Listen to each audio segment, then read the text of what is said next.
Hello मेरे प्यारे students, कैसे हो आप लोग? कैसी चल रही है आपकी पढ़ाई? हाउ इज द जोश? ठीक है, तो हम आज क्या पढ़ने वाले हैं? हम आज पढ़ने वाले हैं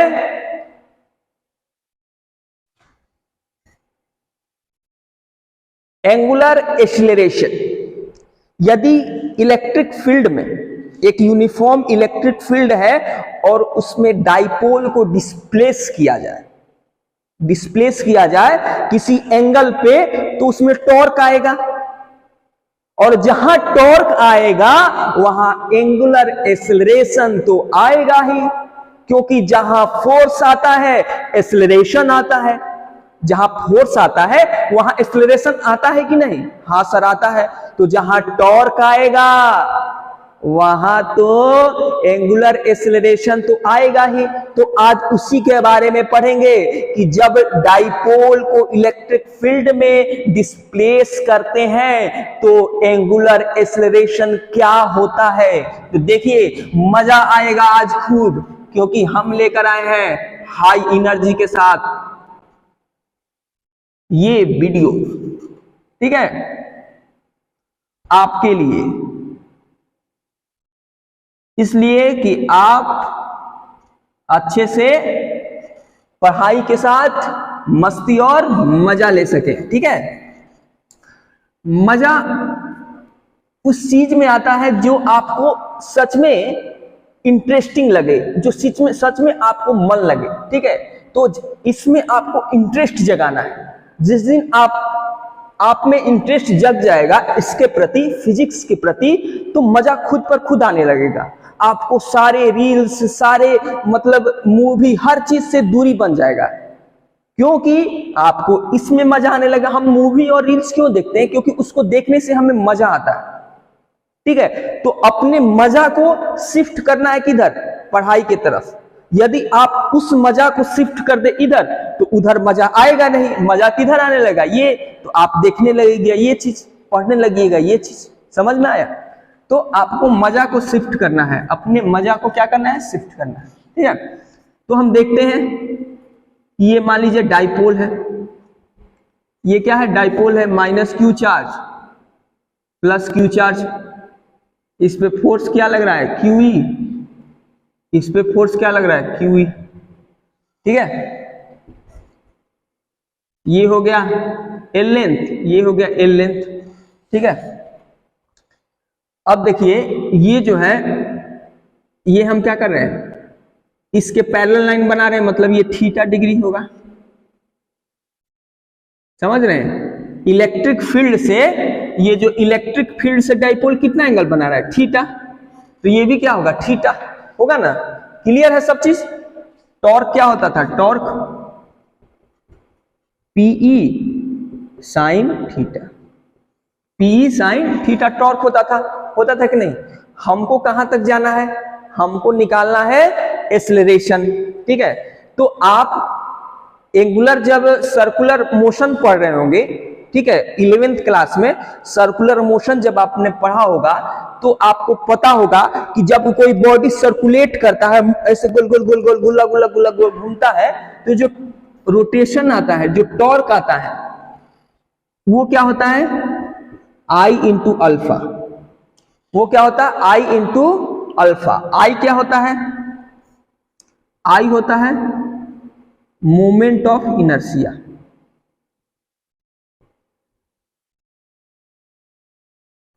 ये एक मतलब बॉडी की प्रॉपर्टी है, कोई भी बॉडी की प्रॉपर्टी है। ये अल्फा क्या है?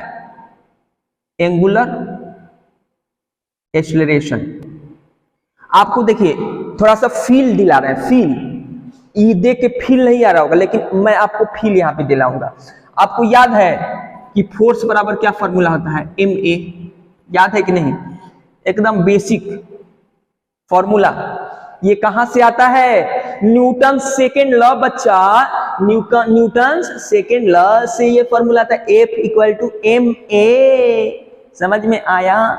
तो यदि किसी बॉडी पे फोर्स लग रहा है तो उसका एक्सीलरेशन होगा, F बाई m होता है, मास, उस बॉडी का मास, और उसका एक्सीलरेशन फोर्स यही ना होता है। फोर्स बराबर मास इंटू एक्सीलरेशन। देखिए एकदम सेम टाइप का है, फोर्स के जगह पे टॉर्क, मास के जगह पे मोमेंट ऑफ इनर्शिया। ये क्या है लीनियर एक्सीलरेशन, ये क्या है एंगुलर एक्सीलरेशन। देख रहे हैं फॉर्मूला एकदम फील करवा रहे हैं। ये डायरेक्ट याद करने में आपको दिक्कत होता है, लेकिन देखिए मैं यहां से आपको फील करा रहा हूं। F इक्वल टू एम में ये क्या है लीनियर मोशन में फोर्स मास इंटू एक्सीलरेशन। ये क्या है टॉर्क जब रोटेट कर रहा है बॉडी जब रोटेट कर रहा है। अब आपको फील नहीं होगा कि सर्कुलर मोशन पढ़े हैं कि नहीं, 11th पढ़े हैं कि नहीं, क्योंकि मैं उस फील को लेकर यहां पर आ गया। मैं आपको फील करा रहा हूं कि ये देखिए इससे ऐसे बना है, इससे ऐसे ये बना है। तो अब आपको फील हुआ कि ये क्या हुआ मोमेंट ऑफ इनर्शिया। जब बॉडी रोटेट करती है तो मोमेंट ऑफ इनर्शिया बॉडी की प्रॉपर्टी है। ये अल्फा जब रोटेट करता है तो वो किस मतलब एक्सीलरेशन से रोटेट कर रहा है, उसको एंगुलर एक्सीलरेशन कहते हैं। समझ में आया एंगुलर एक्सीलरेशन, ठीक है। ये क्या हुआ टॉर्क बराबर हुआ एंगुलर एक्सीलरेशन। अब आपके दिमाग में आ रहा होगा सर ये मोमेंट ऑफ इनर्शिया होता क्या है। हेलो, तो बच्चों ये मोमेंट ऑफ इनर्शिया क्या होता है, आई बराबर सर मोमेंट ऑफ इनर्शिया क्या होता है।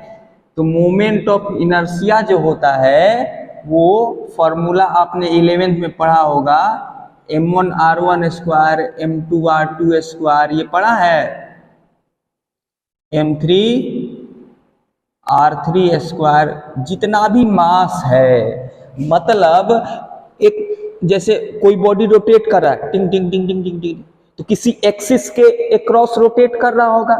मान लो कोई बॉडी रोटेट कर रहा है किसी एक्सिस के अक्रॉस रोटेट कर रहा होगा, तो जितना मास है उसका मास और जिस एक्सिस के अकॉर्डिंग रोटेट कर रहा है वहां से लेंथ का स्क्वायर, ये मोमेंट ऑफ इनर्शिया निकलता है। ऐसे मान लो कि जैसे ये चार्ज है, यहां पे प्लस क्यू चार्ज है, इसका मास होगा m, यहां पे माइनस क्यू चार्ज है, इसका मास होगा m। चार्ज है तो चार्ज का मास तो होगा ना, कोई भी चार्ज बिना मास के एग्जिस्ट ही नहीं करता है। तो चार्ज है तो मास भी होगा, और यही चार्ज तो मूव कर रहा है। क्या ये एक लेंथ से बांधा हुआ नहीं है, एक लकड़ी से जोड़ा हुआ नहीं है, एक डिस्टेंस पे ये दोनों चार्ज केवल रखा हुआ है। तो जो इस एक्सिस के अक्रॉस क्या कर दिया, रोटेट कर दिया इस इलेक्ट्रिक फील्ड के कारण। तो ये मास है m, ये मास है m, जो चार्ज है माइनस क्यू चार्ज और प्लस क्यू चार्ज इस एक्सिस के अक्रॉस रोटेट कर रहा है। तो क्या करेंगे, जब मोमेंट ऑफ इनर्शिया इसका निकालना होगा तो ये मास मोमेंट ऑफ इनर्शिया निकालेंगे तभी तो टॉर्क निकालेंगे। जैसे फोर्स में मास लेते थे वैसे टॉर्क में मोमेंट ऑफ इनर्शिया लेना पड़ता है। तो ये मोमेंट ऑफ इनर्शिया के लिए मास किसका, इस चार्ज का मास, और यहां से लेंथ कितना है ml स्क्वायर, फिर इस चार्ज का मास और यहां से लेंथ ml स्क्वायर। क्योंकि यही ना दो बॉडी रोटेट कर रहा है, यही ना दोनों चार्ज केवल रोटेट कर रहा है। ये चार्ज इधर रोटेट कर रहा है, ये चार्ज इधर रोटेट कर रहा है। ये चार्ज ये और ये चार्ज जिसका मास है m और m, ये आप क्लियरफाई कर लो, दिमाग में बैठा लो। ये है मोमेंट ऑफ इनर्शिया। आपको समझने में कोई दिक्कत नहीं हुआ होगा, ये फील नहीं हुआ होगा कि हमने 11th पढ़ा है कि नहीं। मैंने यहाँ पर एकदम एग्जैक्ट सिंपल रूप में आपको समझा दिया कि मोमेंट ऑफ इनर्शिया किसका निकालेंगे, इस मास रूपी चार्ज का जो रोटेट कर रहा है। तो मास और जिस एक्सिस के अकॉर्डिंग रोटेट कर रहा है वहां से लेंथ। तो मास लेंथ क्या इजी है सर, बहुत इजी है सर, बहुत इजी है।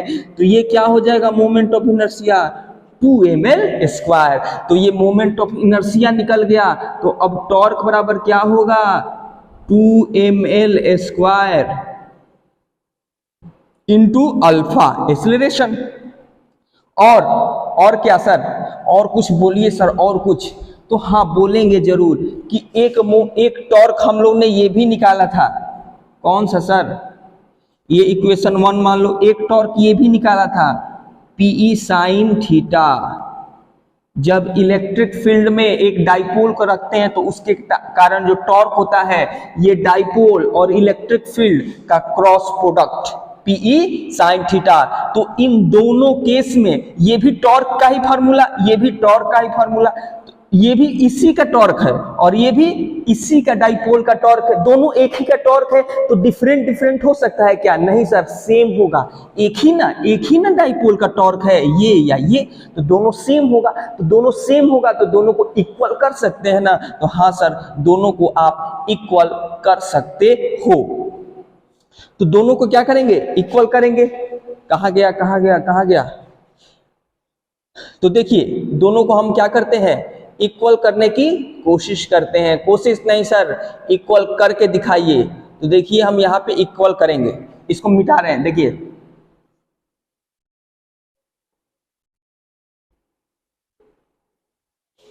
जब इक्वल करेंगे तो ये क्या हो जाएगा? 2ml² अल्फा, ये पीई साइन थीटा। एकदम सर बेझिझक लिखिए, कोई दिक्कत नहीं सर, सही लिखे हो आप। अब देखिए, 2ml² अल्फा, ये P को क्या लिख सकते हैं सर? P डाइपोल है। डाइपोल मतलब सर चार्ज इनटू दोनों चार्ज का बीच का लेंथ, चार्ज इनटू दोनों चार्ज का बीच का लेंथ साइन थीटा। तो अब बताइए सर, ये L से L कट गया? हाँ सर, कटम कुटुम। ये 2 से 2 कट गया? हाँ सर, कटम कुटुम। ई कहाँ लिखे हैं? ई भी तो लिख दीजिए, ई साइन थीटा। हाँ सर, अब आगे बढ़े, हमको क्या निकालना है? ये अल्फा। तो अल्फा को साइड में रख दिए और ये लिख दिए QE साइन थीटा बटा ML। एकदम सर, यही क्या हुआ? यही आपका एंगुलर एक्सीलरेशन हुआ। इस इलेक्ट्रिक फील्ड में किसी भी एंगल पे डाइपोल रखने पे जो घूमेगा, ये जो जिस एंगुलर एक्सीलरेशन से घूमेगा, रोटेट करेगा, वो एंगुलर एक्सीलरेशन है। यदि कह रहा है कि ये डाइपोल 30 डिग्री पे है तो 30 डिग्री पे, 60 डिग्री पे है तो 60 डिग्री पे, 0 डिग्री पे है तो 0 डिग्री पे, 90 डिग्री पे है तो 90 डिग्री पे, आप किसी भी एंगल पे यदि डाइपोल इस इलेक्ट्रिक फील्ड में रखा हुआ है तो आप क्या कर सकते हो? आप निकाल सकते हो एंगल में पुट करके, क्योंकि चार्ज तो कांस्टेंट रहेगा, E भी कांस्टेंट रहेगा, M भी कांस्टेंट रहेगा, L भी कांस्टेंट रहेगा। चेंज कौन होगा? ये थीटा चेंज होगा, ये थीटा चेंज होगा आपसे। अब देखिए, मैं आपके लिए काम छोड़ के जा रहा हूं, आप करिएगा खुद से। यदि पूछ दिए कि अल्फा मैक्सिमम कब होगा, आप बताइए कि अल्फा मैक्सिमम कब होगा, तो ये QE तो सेम है, ML तो कांस्टेंट है, तो ये साइन थीटा पे ये अल्फा डिपेंड करेगा कि एंगुलर एक्सीलरेशन मैक्सिमम कब होगा, एंगल के किस वैल्यू पे ये जो अल्फा होगा वो मैक्सिमम होगा। ये खुद से आप क्वेश्चन एराइज खुद से करिए। आप दिमाग में, जैसे हमने एक कंसेप्ट पढ़ लिया, अब उसके बारे में कंसेप्ट क्लियर है तो उसके बारे में सोचेंगे हम, उसके बारे में किस, अच्छा ये भी चीज बताए थे तो क्या ये हो सकता है, ये हो सकता है, तो ये कैसे हो सकता है, क्यों हो सकता है। जब आप खुद से क्वेश्चन एराइज करिएगा और उस क्वेश्चन का सॉल्यूशन ढूंढिएगा तो आपका माइंड डेवलप होगा, आपका सोचने की क्षमता बढ़ेगा, आपको डिसीजन लेने की क्षमता बढ़ेगा, आपका मतलब वो कंसेप्ट आपका बनेगा। आप इसलिए आप क्या करो कि जो पढ़ाई होता है वो तो पढ़ो ही, उसके बाद घर जाकर उस कंसेप्ट पे एनालिसिस करो, सोचो उस पर, उससे रिलेटेड चीज सोचो, कहीं और का कंसेप्ट उसमें लाकर लगाओ कि अच्छा ये तो ऐसे होता है तो क्या ये हो सकता है। मतलब आप उस पर टाइम दो सोचने पे, तब आपका वो कंसेप्ट बनेगा, क्योंकि आपने उस पर काम किया है। जब तक आप काम नहीं करोगे वो कंसेप्ट आपका कभी बनेगा ही नहीं। जैसे आप कोई चीज रट लेते हो तो 2 दिन बाद भूल जाओगे, क्योंकि आपने उसे रटा है, जबरदस्ती अपने माइंड में डाला है। जब उसको आप एनालिसिस करते हो, उस पर काम करते हो, तब वो आपका कंसेप्ट आपका बनता है। इसलिए आपसे मेरा रिक्वेस्ट है कि जो भी मैं पढ़ाता हूं आप उस पे जाकर एनालिसिस करिए, उस पर न्यूमेरिकल बनाइए। ठीक है। जय हिंद, जय भारत। ये वीडियो आपको जरूर अच्छा से समझ में आया होगा। यदि नहीं समझ में आया तो कमेंट में जरूर बताइए कि क्या नहीं समझ में आया। Thank you.